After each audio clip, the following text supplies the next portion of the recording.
தருபவர். அவர் நல்லவர் நல்லவரே. பாவத்தை மன்னிக்கும் பரிசுத்தர். அவர் நல்லவர் நல்லவரே. மறுபடியும் சொல்லமா? வியாதியில் விடுதலை தருபவர். அவர் நல்லவர் நல்லவரே. பாவத்தை மன்னிக்கும் பரிசுத்தர். அவர் நல்லவர் நல்லவரே. அவர் நல்லவர் சர்வ வல்லவர். அவர் கிருபை என்றும் உள்ளதே.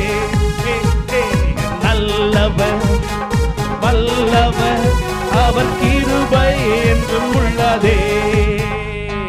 இயேசு நல்லவர், இயேசு வல்லவர் என்றென்றும்